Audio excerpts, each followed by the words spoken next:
Today we're installing a leveling kit on a 2014 Dodge 3500 single wheel 4x4. This is part numbers suspension Maxx SMX 10214. This leveling kit consists of the coil spring spacers and then the extension hardware for the front shock. Then you'll have same side for the passenger side. These are actually marked passenger side and driver's side, so you know the difference between the two, and the coil mount for the coil springs.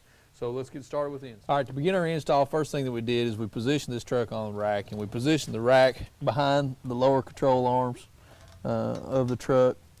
Okay, and then we've also got jacks underneath of the front axle on both sides.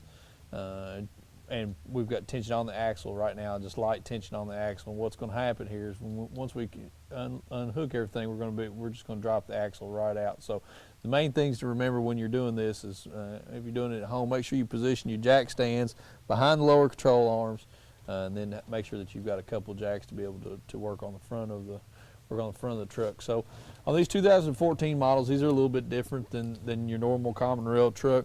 Dodge has come out with a single control arm now instead of dual control arms. It's kind of like honestly, it's kind of like a Ford setup. So it's a single control arm, and then the shock you can see is outside of the coil spring. So a little bit different on this truck. First thing to do before we start disassembling everything is we're going to mark our coil spacer or our coil pad, and then the frame of the truck as a reference, so we can get it right when we go back with everything.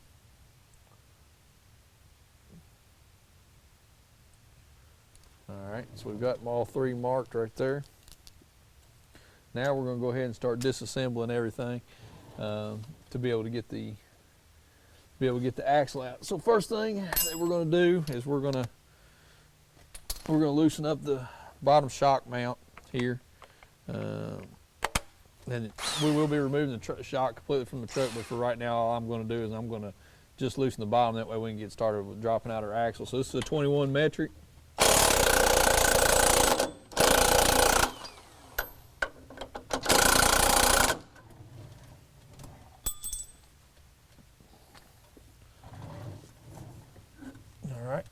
Now we're going to do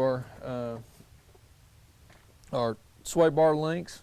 So 19 and a 21 for these as well. So I'm going to start with my 21, my bottom one.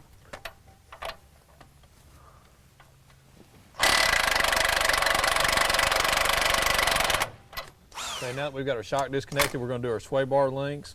This is an 18 metric on top.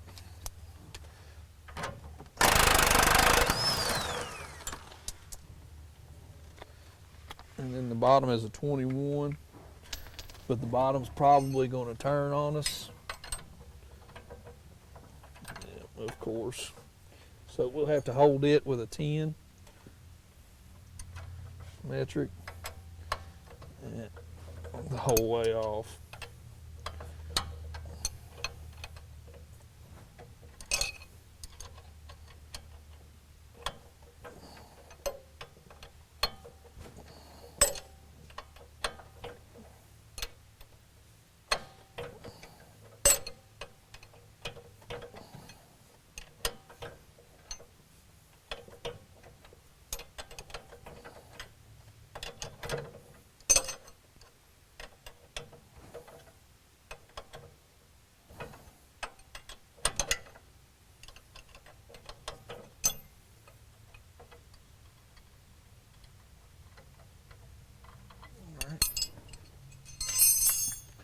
Pull the sway bar link out,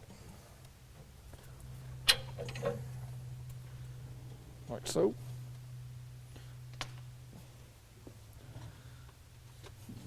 Okay, we've got our shock out now. Now what we're going to do is we're going to bend our brake line up from the back at the end. So just bend that up slightly, and that's just going to give you enough room to let the axle drop out. Now on the driver's side, what we're going to have to do is we're actually going to have to take the inner fender wheel out. You don't have to do this on the passenger side, just the driver's side. So the 7 metric bolts around the top of the inner fender wheel, we'll pull those down already. We're going to pull the rest of them out now.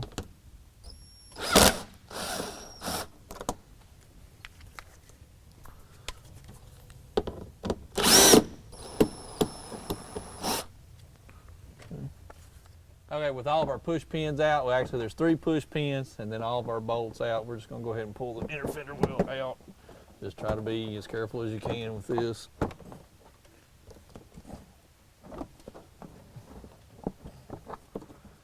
All right, once you remove the inner fender well, you're going to be loosening up the pump motor, the ABS pump motor. There's 3 bolts. There's 2 on the outside, 1 on the inside that will allow you to move the pump motor up and out of your way when you're working on your installation. Now, there's a plastic cover that's over this motor. It's got a couple Phillips head screws in it. That actually goes on it. There's the cover. We've got it moved out of our way, but this is what we're doing. We're trying to all we're doing is we move the mounting bolts for this pump, and when we go back with our installation, that's going to allow us to get in there to put our bolt in. Okay, now to the other side. Everything's the same on the passenger side. The only thing that's different is going to be different on the passenger side is a couple of wire harness looms. We're going to show you that. Okay, now we're going to, on the passenger side, we need to undo the actuator motor. So what we're going to do is the wire clip on this, undo it, and then it follows along with the brake cable here. All right, then we just unhook the electronic portion, pull it straight up. Now, the brake cable, again, we just want to bend the end up, rotate the end up per the instructions. Rotate it straight up. Okay. Just like so. All right, now we're ready to drop our axles out and drop our coils out. All right, now to get your coil out, to be able to put our coil spacers in, what we're going to do first off is we're going to take the tension off off the front axle with the jacks. We're going to let the axle down slowly. Go ahead, man. Right there. All right, with the axle all the way down, now we're just going to pull our coil springs out.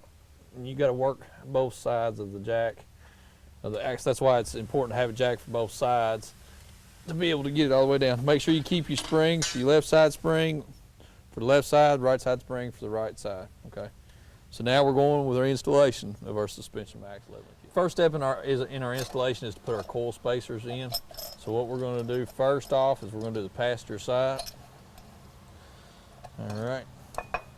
First, what you'll do is you'll put your 3/4 bolt and mounting plate through, just like so. On all of our fasteners, we're actually going to use Loctite, going back with everything.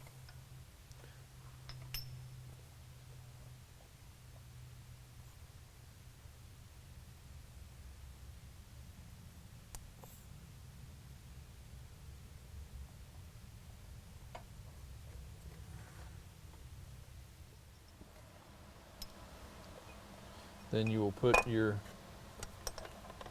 polymer shim to the spacer, just like so.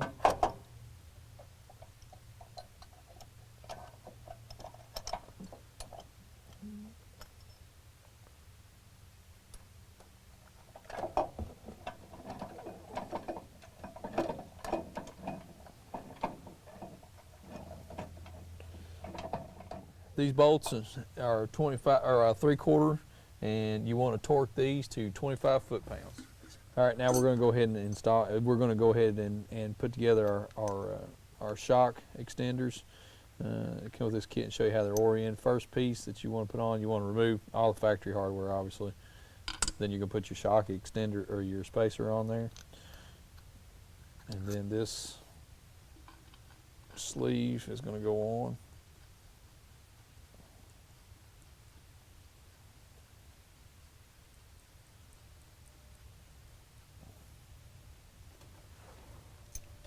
We'll tighten it down.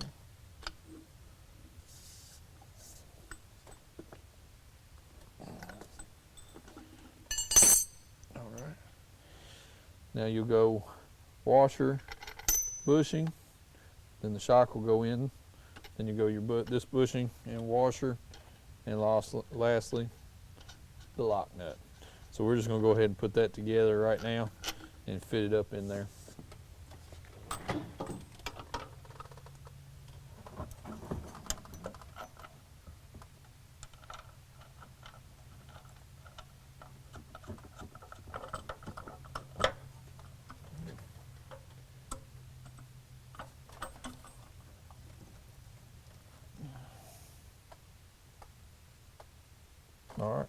and that extends our shock, and we'll just leave that hanging there and out of our way.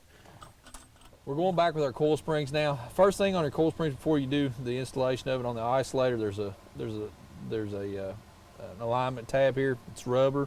You just cut it off. It's got a metal insert in it. You want to cut through the metal insert too. That's the easiest way to do that. It's got to be cut off there because it's got to be flush before you put it back up. And also, when you're putting your coil back in, when you're putting your coil springs back in, your front axle is going to go down quite a bit. So the best, easiest thing to do is just go ahead and take the two 13 metric bolts off your brake line. That's going to let your front axle go down so much farther without having to put tension on everything. All right. So with that being said, we're going to go ahead and get our coil spring back in now. And we're just going to use our alignment marks just like we did. All right, I'm going to put our isolator up here first.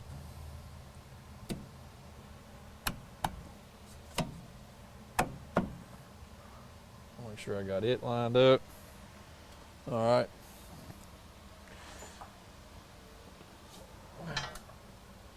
Now, as you can see, we're going to be quite a bit off there. All right. Go ahead down.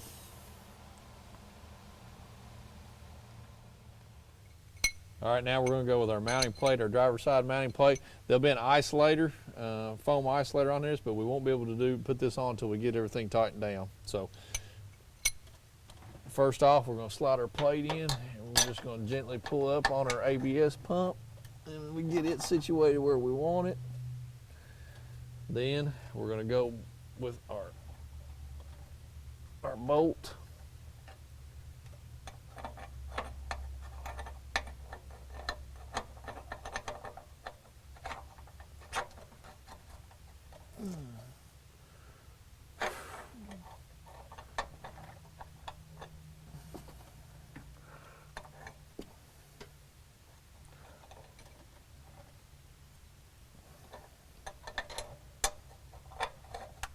We're going to go ahead and put our coil spring spacer in on our driver's side. We've already got our Loctite on the bolt.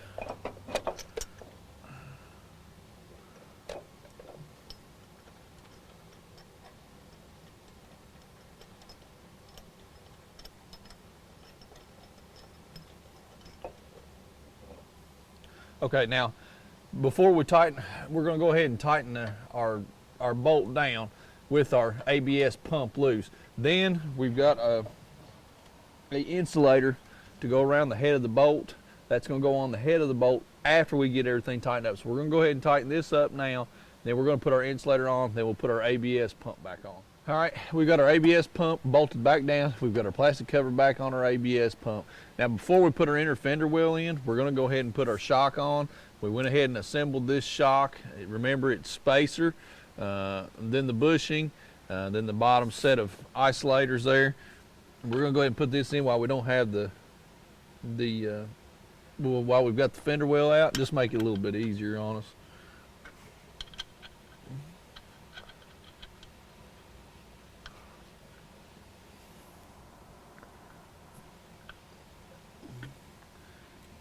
Then we'll go ahead and tighten it. What we're going to do is we're going to put our coil springs in. We're going to put our isolator in there and line it up with our dots. Okay, see those two dots are lined up. Then we got the coil spring. We're going to line it up as well.